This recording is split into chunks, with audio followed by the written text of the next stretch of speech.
Thank you for watching. If you enjoy our content and want to show support, please subscribe, share, and follow. It goes a long way and helps the channel grow and be heard. Thank you. Trigger warning. The following content may contain certain themes that is not suitable for all audiences. Viewer discretion is advised. Hello, this is Trinity, and you are listening to Esoteric-Truth Radio. If you enjoy my work, please follow, like, share, comment, and subscribe so that you can get the best information that I can possibly give you. Now, let's get started. I have no intent on covering the news as it's happening right now.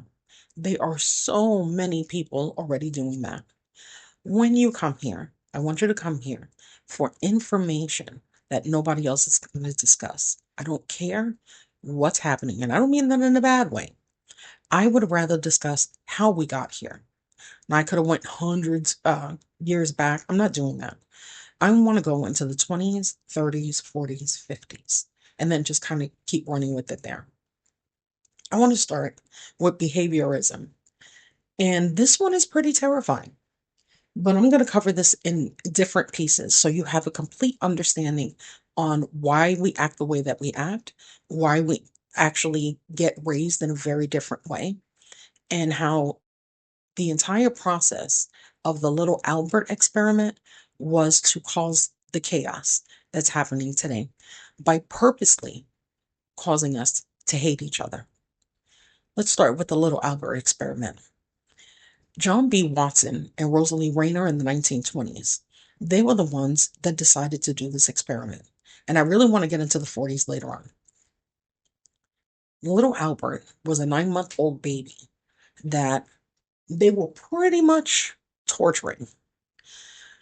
John Watson wanted to prove that we can be conditioned to fear, to love, and for anything else that he had, which was horrifying because it was a 9-month-old baby. These are some of the things that he would do. And I want you to watch Human Resources. I actually put it up on my Rumble because YouTube wouldn't allow me to put it up. So if you'd like, it's on Trinity Love Spiracy and Esoteric-Truth Radio on my Rumble. If you don't want to watch a 2-hour documentary, this is why I'm literally chopping it up into pieces, because I think every single part has something important. Back to the little Albert experiment.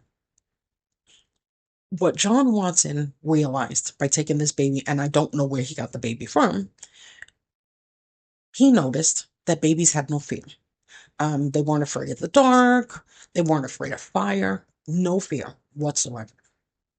So the worst part was the rabbit. He would take this 9-month-old baby, and like the baby started growing up.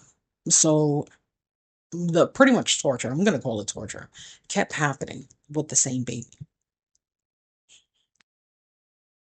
He would take the baby while Rosalie would hold the baby and lift it up out of the bed. Now, if you know any babies, especially very young babies, they have a habit of grasping anything that you put in his hand. So Watson would have her hold the baby up. He would put a rod where the baby's hand was. The baby would grab it, and then he would drop it. So it felt like the baby was free falling and would start screaming.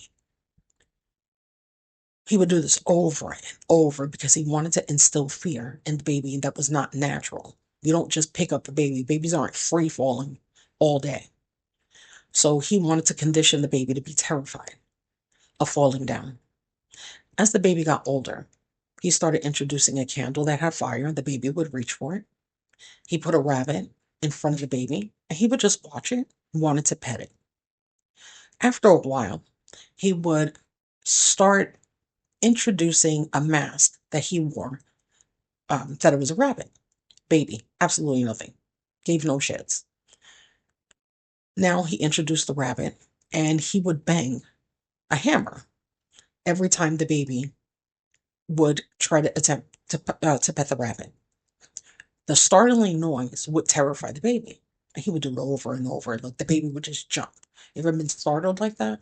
Imagine a baby constantly.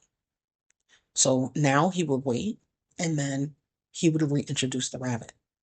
The baby didn't even have to hear the noise. The baby was already terrified every time he saw the rabbit. He didn't have to do anything special.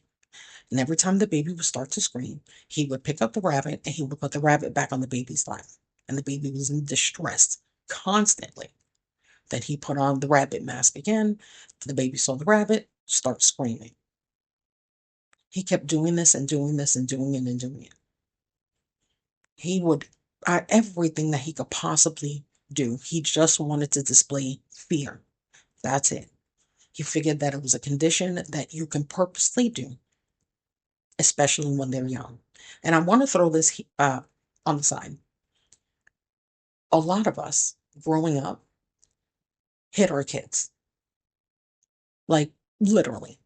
We would take spoil a child, spare the rod, something like that. Anyway, we were just beating our kids. And we thought that that was a way to teach them to grow up and be productive kids. The problem with that is one, we only instilled fear. We weren't changing anything about them. I've been in discussions where people still hit their kids. And they hit their kids, they say, because they got hit. And they learn not to be disrespectful or talk back. And it wasn't because the kids eventually learned it because it was a part of their DNA, where they just automatically started learning to be respectful. The kids were terrified. In the back of their mind, they understood that every single thing they did, there was a consequence, and you didn't know which one it was. So parents would praise you every time you did something good and then beat your ass when you did something bad. That is the little Albert experiment. It wasn't just him. People started running with this and started trying to find out how we could do this in mass, how we could do these with more babies. And guess what? He was getting more babies. So his experiment just got wider. There were people that thought it was an ethical challenge because they were like, seriously, you're doing this with a baby? But he didn't care. After a while, he started dealing with older children. And he found that it didn't work. I mean, it was still successful, but it really didn't work the way that it did with a newborn and then slowly progressing into terrifying a child. I'm going to say something, and I want you to take this into consideration. Before the 1940s, we didn't prick children in the foot and take a blood sample. If you're in a room and a baby is born, they wash it off or whatever, the baby's screaming bloody murder, and we just start, handling it. We're just putting it on the thing. We're trying to weigh it. We're pricking the foot for a blood sample. We're pressing their feet up. Like the baby just doesn't have the natural way of just being with the mother immediately. Some do, but most do not. They rip you from the arms of your mother and then they pretty much manhandle you. If you've ever seen a movie or a picture or a video, you can see a nurse, you can see 2 or 3 nurses, you can see a doctor. And what are they doing? In order to prick the foot, they went and they hold the baby's leg tightly to get the baby not to move. We put babies in distress as soon as they're born. This is part of the little Albert experiment. The only people that don't have to deal with that are mothers that have natural childbirth. They do it at home, relaxing music, blah, blah, blah. The baby automatically goes to the mother seconds after it's born and don't have distress. Those kids grow up different.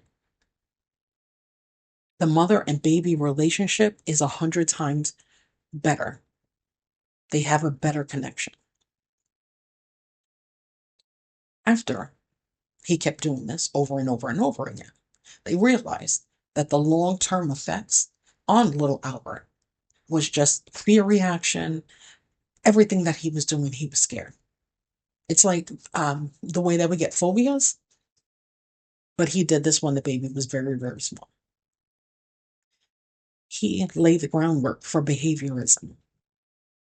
It's psychological, It's internal and it could be long lasting.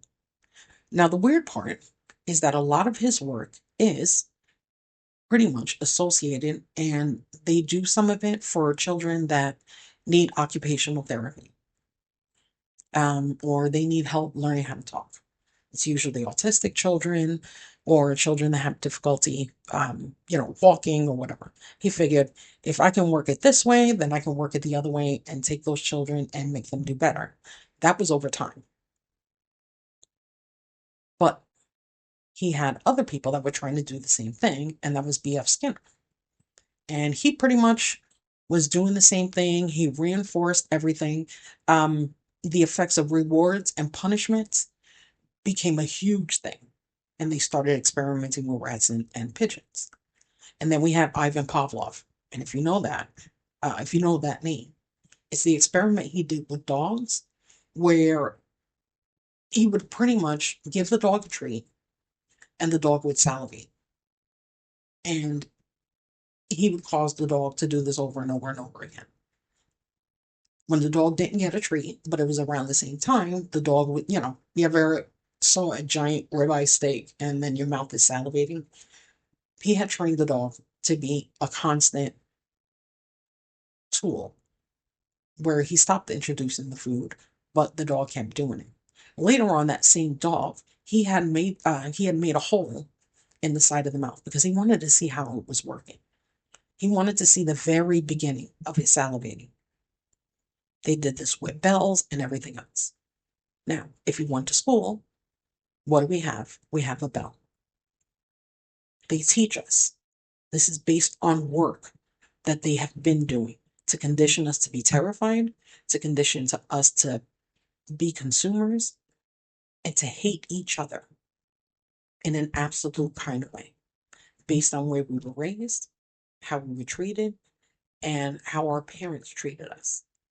If you're a boomer, there's more than likely that you were hit as a kid because it's closer to the time that these experiments were done. And there were doctors that were promoting it. There were psychology papers that were promoting it, and there was Ivy League schools promoting it. We still have a form of how we do it today, even though they understood back then that it was ethically wrong. So, with that being said, the next part that I plan on doing is more about the neglect and the mental process and how they separated white people from black people. And I don't want to get into it now, which I feel like I want to, but I'm not going to do it because I want to make these a little bit shorter. So I will be back in a little while. Thank you for sharing this time with me. I appreciate you, and I will see you later.